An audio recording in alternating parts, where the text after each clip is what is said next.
और सबसे पहला लक्षण दूसरे श्लोक के अंदर बताया, वो है अहिंसा। देखो, पहले शुरुआत किया पहले श्लोक का तो अभयम किया, और दूसरे श्लोक का प्रारंभ किया तो अहिंसा शब्द से। और अहिंसा यानी क्या? किसी के ऊपर हथियार उठाना नहीं, किसी के ऊपर वार न करना, सिर्फ यही अहिंसा नहीं है। अपने देह, अपना मन, अपनी वाणी, अपने व्यवहार और अपने कार्य से किसी को भी पीड़ा न पहुंचाना, उसको कहते हैं अहिंसा। कई बार हाथ में हथियार नहीं होते, पर हथियार जितने वार नहीं करते, इतने वार आप वाणी से कर देते हो।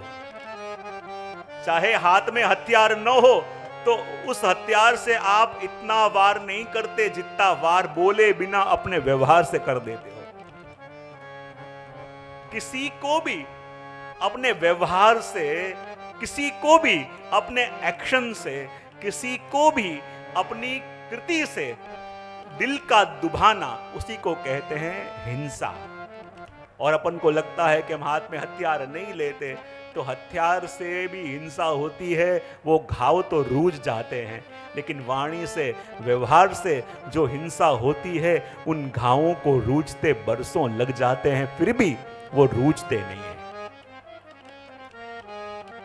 और देखो, इसलिए तो कह दिया कि कोई भी अपना ऐसा व्यवहार या ऐसा क्रिया कि जो सामने वाले के मन के अंदर उसे पीड़ा दे, वो भी हिंसा है।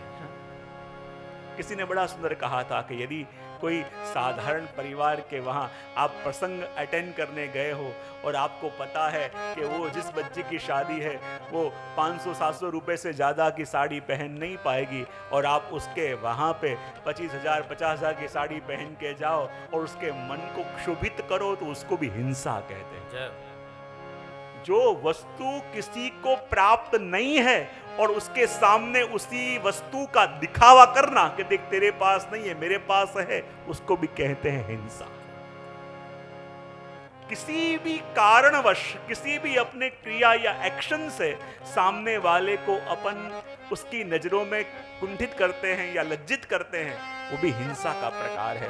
और प्रभु ने कहा, मैं सब कुछ सहन कर सकता हूं, लेकिन भक्त मुझे ऐसा चाहिए कि जिसके वाणी, वर्तन, व्यवहार से कभी भी कोई हिंसा ना हो। देखो, चाहे अपने हाथों में हथियार नहीं है, पर अपनी वाणी से हिंसा हुई है कि नहीं, हो रही है कि नहीं, आगे भी कितनी होंगी अपन जानते नहीं है।